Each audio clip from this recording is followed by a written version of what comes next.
ইসলাম বিদ্বেষ লালন করে ইসলাম বিদ্বেষ ছড়ায় দিচ্ছে সমাজের মধ্যে। এবং সবচেয়ে আশ্চর্যের বিষয় হচ্ছে বাংলার জমিনে এই সমস্ত কথা বলবার পরেও তারা বলে আবুল সরকার যা বলেছে তা সঠিক। এইটা হলো বাক স্বাধীনতা। নাউজুবিল্লাহ। আপনারা কথাটা একটু শুনেন, তারপরে ইনশাআল্লাহ আমি আলোচনাটা আপনাদেরকে আবার করতেছি যে কেন এই আলোচনাটা আজকে খুব জরুরি। আল্লাহ বলেন, কুল আবিল্লাহি ওয়া আয়াতিহি ওয়া রাসূলিহি কুনতুম তাস্তাহজিউন, তোমরা কি আল্লাহ, তার রাসূল এবং তার কিতাব নিয়ে মজা করো? তাইলে শুনে রাখো, লা তা'তাদিরু। এই যে আজকের আলোচনা শুনলেই আল্লাহ পাক যে বলেন লা তা'তাদিরু, কোনো উযর চলবে না, এই কথা শুনলেই বুঝে আসবে। দেখেন কি বলছে। আল্লাহর কথা কোনো গোয়া মাথা আমি কিছু পাই না। মাথা কোনটা গোয়া কোনটা আমি জানি না আপনারা শুনছেন কিনা। বলতেছে আল্লাহর কথার কোন ভুয়া মাথা আমি খুঁজে পাই না। আমার প্রশ্ন, এটা কি দুষ্টামির ছলেও, পালাগানের ছলেও আল্লাহর কথার ভুয়া মাথা পাই না? আল্লাহর কথার কোনটা ভুয়া কোনটা মাথা এটাই বুঝি না। নাউজুবিল্লাহ। এই ধরনের কথাও কোন নামদারি মুসলমান বলতে পারে? আমি যদি এখন বলি কোন আওয়ামী লীগের নেতারে তোমার নেত্রী ভুয়া কুন্ডা মাথা কুন্ডা, এটা আমরা বুঝবো।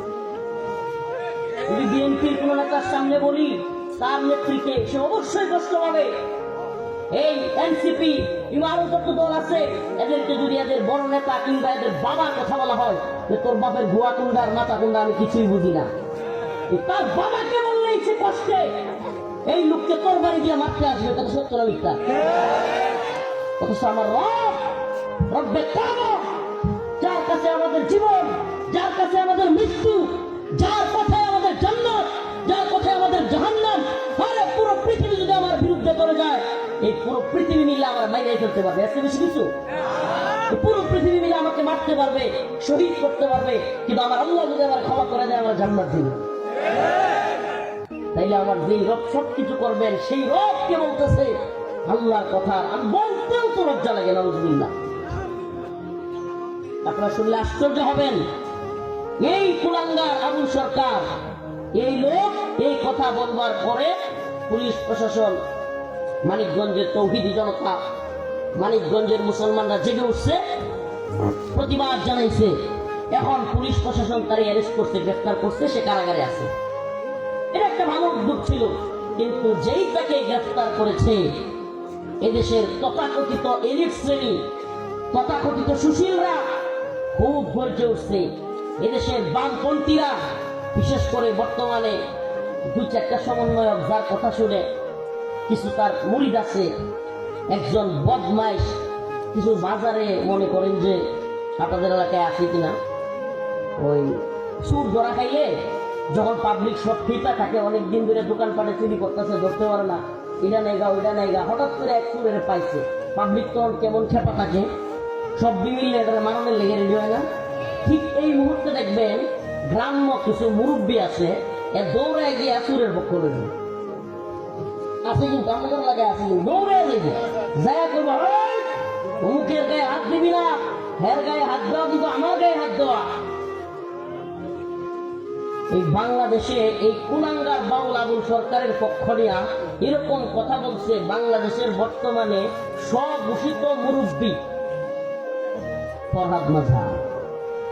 দু একটা সমন্বয়ক উপদেষ্টা তার কথা শুনে এই জন্য সে বলতেছে যে আবুল সরকারের গায়ে হাত দেওয়া, তাকে গ্রেফতার করা, আমাকে গ্রেফতার করা।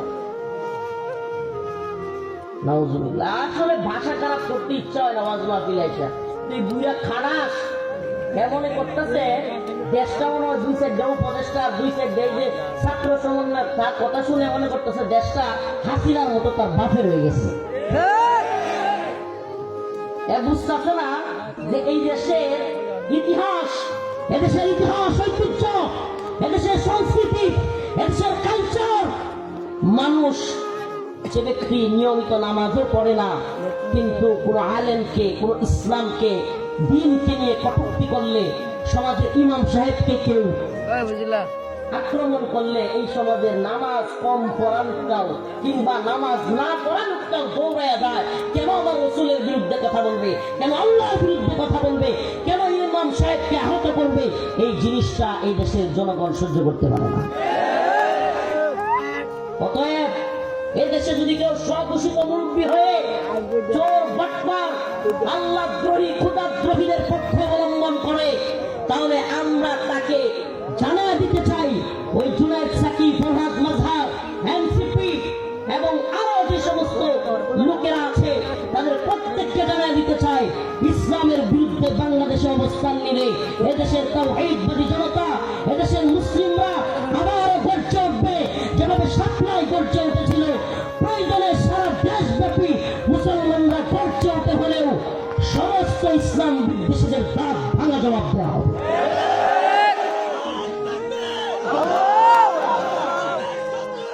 Oh,